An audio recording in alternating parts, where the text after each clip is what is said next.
Hello and welcome. This is part two of finding the language of the true self. And in this video, I'm going to be talking about how to find the language of the true self in your work with clients. This is not something that they teach in graduate school unless you're in my class. However, it is an essential lesson if you want to empower your clients to stand in their sovereignty and to honor the sacred boundary as you do. Before I do that, I want to let you know that I wrote a book for you. Align Living and Loving from the True Self is a comprehensive map of how to come back home to the truth of who you are and how to live in love from this deeply sacred place within you. I also created these self-guided alignment cards. There are 48 cards in a deck, and each card has a wisdom teaching and a sentence stem to support you in living and loving from your true self. So, when I was first out of graduate school, it was 2 weeks post graduation, and my mom was diagnosed with cancer. 20 days later, she died, and I was devastated. And I moved to Colorado in that time, and I started looking for a therapist. I was overwhelmed with grief. I felt like the ground had just been pulled out from underneath me. I was so lost, and I wanted to learn how to be with my grief in a really sacred way. And so I started shopping for a therapist.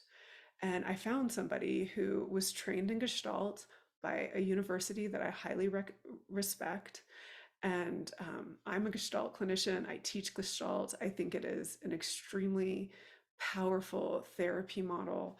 And so I was feeling hopeful that this person, that this therapist was going to be able to support me in moving through my grief in a way where I could come back to myself and honor my relationship with my mom and heal in the way that I was desperately needing.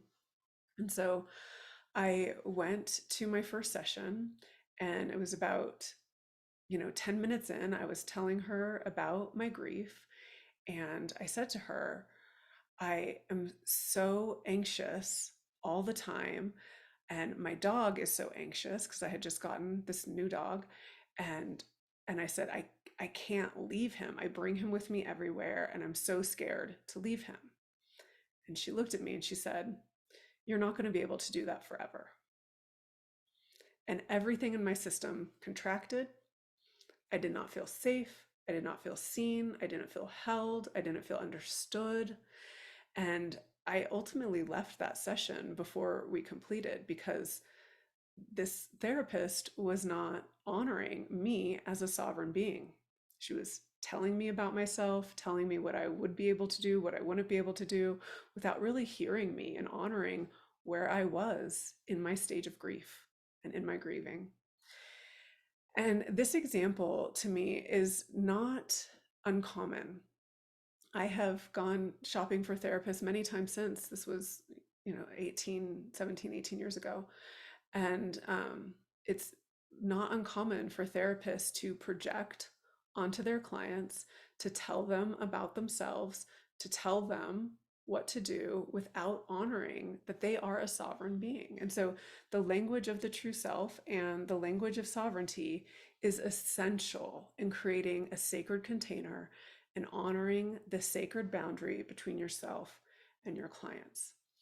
And so, one of the ways to do this, as I spoke about in part one of this video, is owning your experience.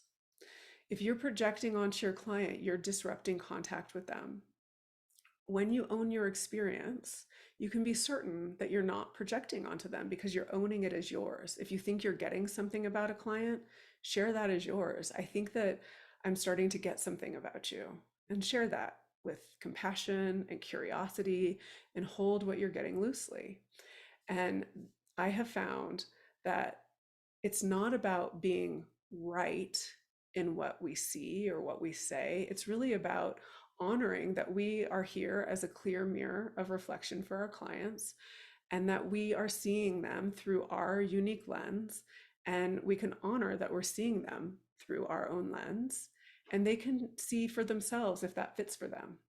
if what we're seeing in them resonates with them, and we can be in relationship around that.